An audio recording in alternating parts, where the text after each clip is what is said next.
Hey guys, welcome back to my channel. If you're new here, welcome. My name is Hannah. I post weekly videos on all things fashion and beauty related that are also vegan and cruelty free. So if you like what you see and you like this video, please give it a thumbs up and subscribe to my channel. It helps me out a lot and I would love to have you be a part of my family. So today I wanted to do a Try It Out Tuesday with you guys, and this is basically where I try out a vegan and cruelty-free makeup product and I just see how it wears throughout the day. I give you my first impressions and things like that. The last time I did this, I tested out the Pacifica Dream Big Mascara, so I'll link that video down below if you haven't watched it and you want to check it out. But today I wanted to try out a foundation because I ran out of my Too Faced Born This Way foundation, and if you watched my favorites video, you know that's my favorite foundation, but I decided to branch out in the name of vegan makeup and try a new foundation. This foundation is the Naked Skin by Urban Decay. It says it is a weightless ultra definition liquid makeup. So I picked up the shade 3.0 and I held up my Too Faced Born This Way next to it and it looked like a pretty good match. I also tested it on my skin and it seemed to match, so we will see when I put it all over the face if it really does. But I picked this one because I really like Urban Decay's products. I love their primer, their setting spray, their brushes, and this one had really good reviews. The price of the foundation is $40 and I got mine at Ulta. It says you want to shake it before use. Okay, so let's just get into it. I'm going to prime my face with the Urban Decay Quick Fix Spray Primer. I have a few friends popping up here that I'm gonna color correct. I'm gonna go in with the Pacifica Mineral Correcting Creams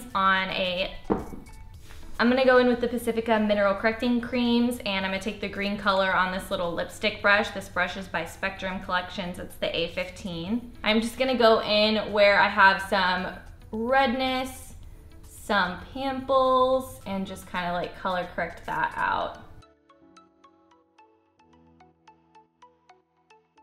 And then I've kind of like buffed that out, but I'm gonna take a foundation brush and just kind of go over it to make sure that it's a little bit more buffed out so that we don't have any weird spots underneath the foundation.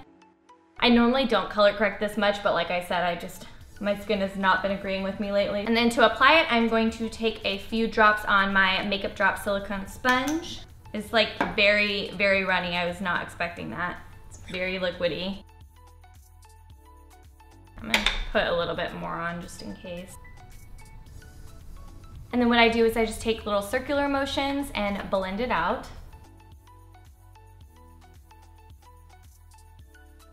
It is very, very liquidy.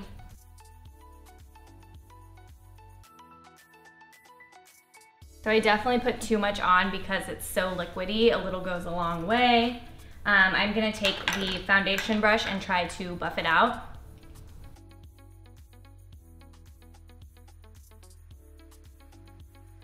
Okay, so I would say that I'm very happy with the color I picked. I feel like that's a good match for me, but it is definitely not full coverage. I will say that right off the bat. I think the whole idea of this foundation, I mean, with the name being Naked Skin, is that it's supposed to be a very natural looking foundation.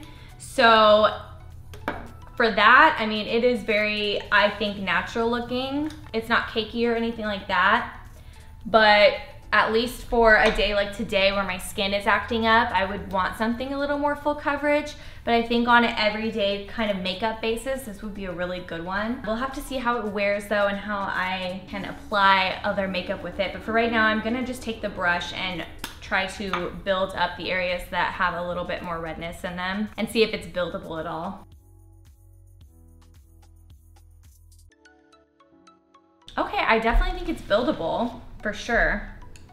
I'm not loving how it performed with my silicone sponge, which I really like the silicone sponge because I feel like it's a little more sanitary than the brush or the beauty blender. But even when I did my testing video with that, I did realize that the thicker foundations perform a little bit better with it. So that's something to keep in mind depending on what you like to use.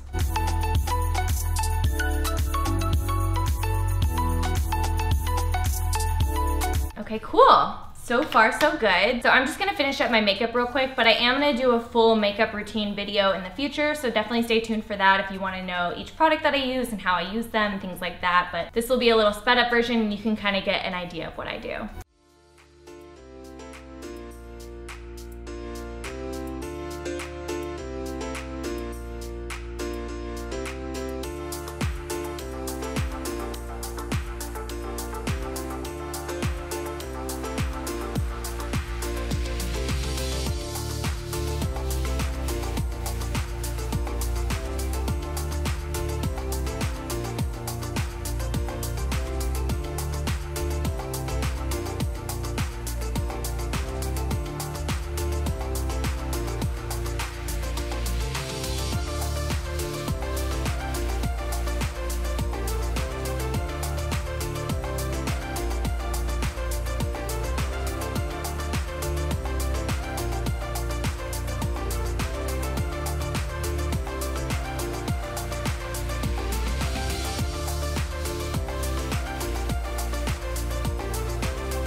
now I know why YouTubers do their eyeliner off camera, because that was really hard to do. It's already like stressful enough, and then to have a camera watching you is like even more stressful.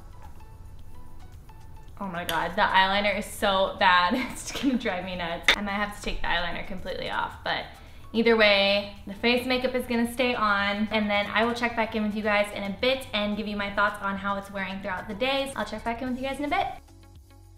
Hi guys, so it is now 7 o'clock, so it has been about 6.5 hours since I put the foundation on, so I wanted to check in with you guys and tell you how it's going. So I am actually like really pleased with how it stayed on, because I still feel like I have a good amount of coverage on my face, and that's something that I like to see in a foundation, is that if I put it on in the morning, I still want it to look good 6 or 7 hours later, because most likely I'm not gonna like redo my makeup in that time. So I am pleased with that. The only things that jump out as me, because I just want to give you guys all the details so that you can make a decision for yourself. I know everybody's skin is different. On my chin, it looks a little cakey, which is weird. I don't normally have that. It has settled into my smile lines a tiny bit, but I kind of always get that anyways. And then it's a little cakey like around my nostrils. And then I also feel a little oily in my T-zone area, but I'm not sure if that's because I've been filming today. I've been filming videos, so that could be because I'm sitting under the lights, and sometimes that tends to make me a little bit more shiny than I normally would be. I still am very happy with how long the foundation has stayed on, and I am really surprised at how buildable it was. I did not expect to be able to build it up to the coverage that I was able to, so I'm really happy with that. And it does feel very lightweight on the face, so I'm gonna have to play around with it some more, I think. Maybe wear it without powder for a day and see how that works. I wouldn't say so far that it's my favorite foundation I've ever tried, but I don't dislike it either. I'm definitely gonna be using this for the entire month until it runs out, because I paid a pretty penny for it. So I will for sure probably tell you guys in future videos what I think about it. I have to say, I love that Urban Decay offers a vegan foundation, and I know they have a lot of other vegan products, so definitely check them out. I mentioned their brushes in a past video of mine. I'm a huge fan of their makeup brushes, so if you're looking to invest in some good quality makeup brushes, definitely check them out for that. So if I had to rate this foundation, I would probably give it an 8. I wouldn't say it's a 9 or a 10, because I do have foundations that I like a little bit more than it off the bat, but I do think that there is a time and a place to really enjoy like a lightweight makeup like this. I think that it's probably going to be a better makeup to wear when my skin is a little bit clearer and I need less coverage and I can put less of it on, because I feel like this is one of those foundations that you'll want to wear when you want to look like you have no makeup on. So if you have really good skin and you don't have to worry about covering breakouts or anything like that, I would say you would probably really like this. But if you have a little bit of redness, some blemishes, things like that, and you prefer more of a full coverage kind of look, then this might not be your cup of tea. Anyways, I hope you guys found this helpful. If you've tried this out, let me know what your thoughts were down below. And if you haven't tried it out, let me know what your favorite vegan foundation is, because I'm always looking to try new products and I would love to hear what you guys like to use. That is it for today's video. I will see you guys next time. Bye.